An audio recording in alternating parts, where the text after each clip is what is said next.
वैज्ञानिकों एवं विद्वानों का मानना था कि मानव सभ्यता का आविर्भाव आर्यों से हुआ, लेकिन सिंधु घाटी के साक्ष्यों के बाद उनका भ्रम दूर हो गया और उन्हें ये स्वीकारना पड़ा कि आर्यों के आगमन से वर्षों पूर्व ही प्राचीन भारत की सभ्यता पल्लवित हो चुकी थी।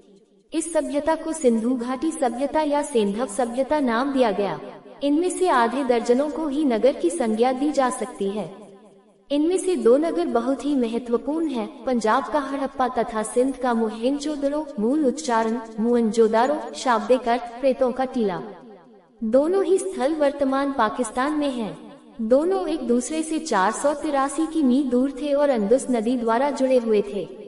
तीसरा नगर मोहेंजोदड़ो से 130 किमी दक्षिण में चन्हुदड़ो स्थल पर था, तो चौथा नगर गुजरात के खंभात की खाड़ी के ऊपर लोथल नामक स्थल पर। इसके अतिरिक्त राजस्थान के उत्तरी भाग में कालीबंगा, शाब्दिक अर्थ काले रंग की चूड़ियां, तथा हरियाणा के हिसार जिले का बनावली। इन सभी स्थलों पर परिपक्व तथा उन्नत हड़प्पा संस्कृति के दर्शन होते हैं। सुक्कागिंडोर तथा सुरकोतड़ा के समुद्र तटीय नगरों में भी इस संस्कृति की परिपक्व अवस्था दिखाई देती है। इन दोनों की विशेषता है एक एक नगर दुर्ग का होना।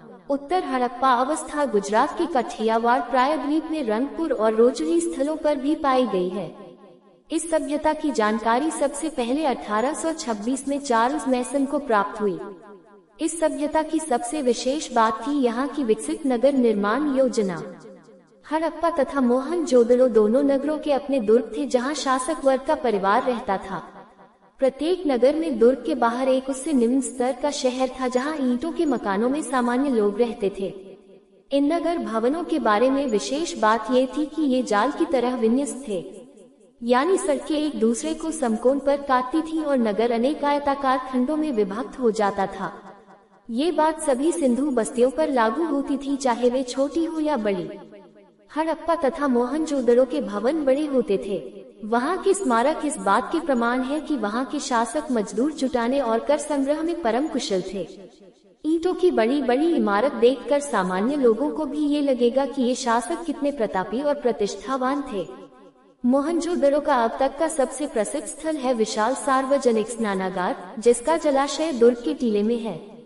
यह ईंटों के स्थापत्य का एक सुंदर उदाहरण है। ये 11.88 मीटर लंबा, 7.01 मीटर चौड़ा और 2.43 मीटर गहरा है। दोनों सिरों पर तल तक जाने की सीढ़ियां लगी हैं। बगल में कपड़े बदलने के कमरे हैं। स्नानागार का फर्श पक्की ईंटों का बना है। पास के कमरे में एक बड़ा सा कुआं है, जिसका पानी निकालकर होस में डाला जाता था।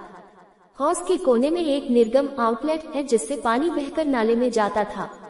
ऐसा माना जाता है कि यह विशाल स्नानागार धर्मानुष्ठान संबंधी स्नान के लिए बना होगा, जो भारत में पारंपरिक रूप से धार्मिक कार्यों के लिए आवश्यक रहा है।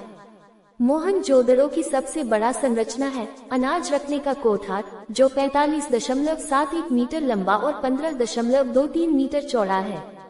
हड़प्पा के दुर्ग में 6 कोठार मिले हैं, जो ईंटों के चबूतरे पर 2 पातों में खड़े हैं।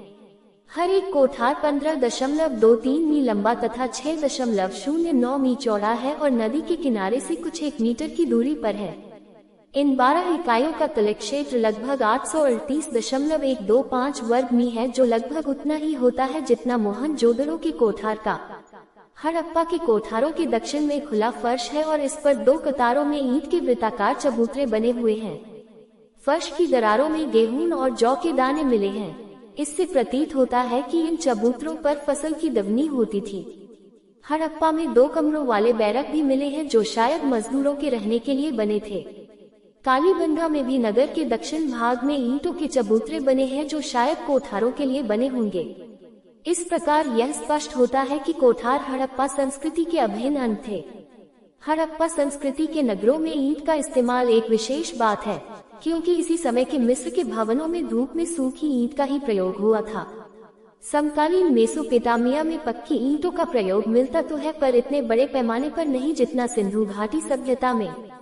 मोहनजोदड़ो की जल निकास प्रणाली अद्भुत थी। लगभग हर नगर के हर छोटे या बड़े मकान में प्रांगण और स्नानागार होता था। कालीबंगा के अनेक घरों में अपने अपने कुएं थे। घरों का पानी बहकर सड़कों तक आता, जहां इनके नीचे मोरियां, नालियां